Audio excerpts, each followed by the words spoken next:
On December 7, 1941, Japanese aircraft appeared over Pearl Harbor and changed American history in a matter of hours. But the attack was not a sudden decision. For years, Japan had been expanding across Asia while its leaders became convinced that confrontation with the United States was unavoidable. So why would Japan attack a nation with a far larger economy and enormous industrial power? The answer begins with resources, and with a growing shortage Japan could not ignore.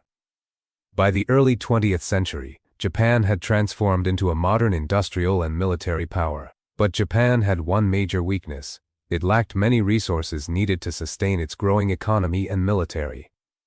Oil was especially important. Japan had very little domestic petroleum, yet its navy, aircraft, factories, and transportation depended on imported fuel. Then Japan expanded into China. In 1931, Japanese forces seized Manchuria.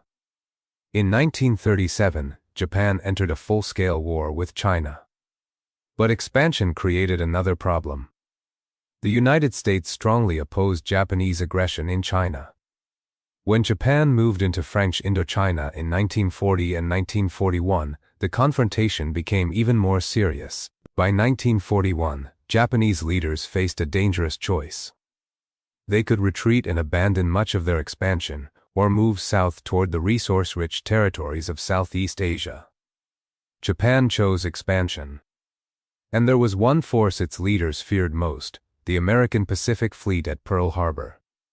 Japanese planners believed a surprise attack could cripple American naval power long enough for Japan to seize the resources it needed and build a defensive perimeter across the Pacific. It was an extraordinary gamble, and the next question was terrifying. Could Japan destroy the American fleet before America had time to respond? By 1941, Japan's leaders believed time was working against them. In July, after Japan moved deeper into French Indochina, the United States froze Japanese assets and imposed an oil embargo. Britain and the Netherlands took similar measures. Japan's military depended heavily on imported fuel, and every month consumed reserves that could not easily be replaced. Diplomacy became a race against the clock. The United States demanded that Japan withdraw from China and French Indochina. Japanese leaders were unwilling to surrender the position they had spent years building. In October 1941, Kono resigned. General Hideki Tojo became prime minister. Tojo did not immediately choose war. Japan continued negotiating while its military prepared for the possibility that diplomacy would fail. Then, on November 26, Washington presented what became known as the Hull Note. It called for Japan to withdraw from China and Indochina and reaffirmed principles of international trade and non-aggression. Japanese leaders considered the proposal unacceptable. The diplomatic path was closing. If Japan attacked the resource-rich colonies of Southeast Asia, American intervention seemed likely. The Philippines, controlled by the United States, stood across Japan's route toward those resources. Japanese planners therefore considered a dangerous solution: attack the American Pacific Fleet before launching the wider offensive. Admiral Isoroku Yamamoto supported the idea. He understood America's enormous industrial strength and knew Japan could not win a long war. His strategy was not to conquer the United States. It was to strike hard, gain time, seize resources, and hope America would eventually accept a negotiated settlement. That assumption would soon become Japan's greatest gamble. Because destroying ships at Pearl Harbor was one thing, destroying America's will to fight was another. The plan was now moving from diplomacy to war. Admiral Yamamoto had ordered a secret strike force built around 6 aircraft carriers. In late November 1941, the fleet gathered in northern Japan before sailing across the North Pacific. The mission was simple in theory, but extremely risky in practice: reach Hawaii undetected and destroy as much of the American Pacific Fleet as possible. Japanese pilots trained intensively for the attack. They practiced low-level torpedo runs and prepared for the shallow waters of Pearl Harbor. But Japan still wanted surprise. While the fleet sailed toward Hawaii, Japanese diplomats continued negotiations in Washington. On December 1st, Japan's leadership made the final decision to proceed toward war. American officials knew relations with Japan were deteriorating. Intelligence had intercepted Japanese diplomatic communications, and Washington expected Japan to make a military move soon. But the exact target remained uncertain. American planners considered the Philippines and Southeast Asia more likely targets than Hawaii. That uncertainty helped Japan. On the morning of December 7th, the Japanese carrier force launched its aircraft. More than 180 planes headed toward Oahu. At Pearl Harbor, American sailors were beginning an ordinary Sunday morning. Then, shortly before 8 a.m., Japanese aircraft appeared over the harbor. The first bombs and torpedoes struck American ships and aircraft. Within minutes, Pearl Harbor was transformed from a quiet naval base into a battlefield. The surprise attack had begun. And Japan was about to discover that destroying American ships was only the first part of the gamble. The first wave hit Pearl Harbor with terrifying speed. Japanese aircraft targeted the battleships inside the harbor, while other planes attacked American airfields to prevent U.S. aircraft from striking back.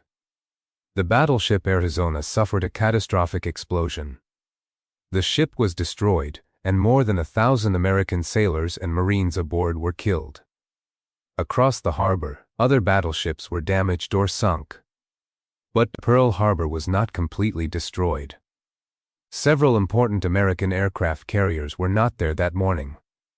They were away at sea. Japan had also failed to destroy the base's fuel storage and repair facilities. That omission would matter enormously. The attack had inflicted terrible losses, but it had not eliminated America's ability to fight. Then the second wave arrived. Japanese aircraft struck additional ships, aircraft, and military facilities around Oahu. By the end of the operation, the destruction was immense. Yet Japan had achieved only part of its strategic objective. The Pacific Fleet had been badly damaged, but it had not been permanently removed from the war. More importantly, the attack produced the opposite political effect from what Japanese planners expected. Instead of frightening America into accepting Japanese expansion, Pearl Harbor created overwhelming public support for war. On December 8, President Franklin D. Roosevelt addressed Congress and asked for a declaration of war against Japan. Congress approved it. Germany and Italy soon declared war on the United States as well. The conflict had now become truly global. Japan had hoped to buy time by striking America first. Instead, it had awakened the industrial power that could eventually overwhelm the Japanese war machine. But why did Japanese leaders believe this gamble could work? The answer lies in a calculation made long before the attack. Japan's leaders knew America was stronger economically. Yamamoto had warned that Japan could not expect an easy victory in a long war. But planners believed one devastating opening blow could change the political equation. Their strategy depended on speed. Japan would attack Pearl Harbor, then launch simultaneous offensives across Southeast Asia and the Western Pacific. Japanese forces would seize the Philippines, Malaya, Singapore, and the Dutch East Indies. Those territories offered oil, rubber, minerals, and other supplies Japan desperately needed. Once the new empire was established, Japan hoped to create a defensive perimeter that would be extremely expensive for America to break. The assumption was that the United States might eventually decide the cost of continuing the war was too high. That assumption was the central mistake. Japan had underestimated not only American military strength, but also American political reaction.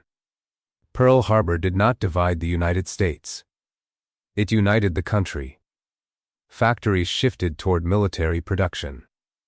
Shipyards expanded. Aircraft plants increased output. Millions of Americans entered military service or worked to support the war effort. Japan faced another problem: time. The longer the war continued, the more powerful America's industrial advantage became. Japan could win battles in the opening months, and it did. Japanese forces rapidly expanded across the Pacific and Southeast Asia. But capturing territory was not the same as winning the war. The Japanese leadership had hoped for a short conflict. Instead, it had created the conditions for a much longer one. The turning point would come 6 months after Pearl Harbor, at Midway, where America would challenge Japan's carrier fleet. There, the United States would expose how dangerous Japan's original calculation had been. Pearl Harbor was supposed to buy Japan time. Instead, it gave America a reason to use all of its strength. The deeper lesson of Pearl Harbor is that Japan did not attack America because its leaders believed Japan was stronger. They attacked because they believed a short, violent shock could force a stronger opponent to negotiate.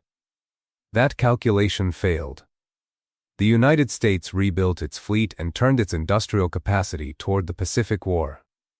American shipyards produced carriers, aircraft, ships, and weapons on a scale Japan could not match. At Midway in June 1942, Japan lost 4 fleet carriers.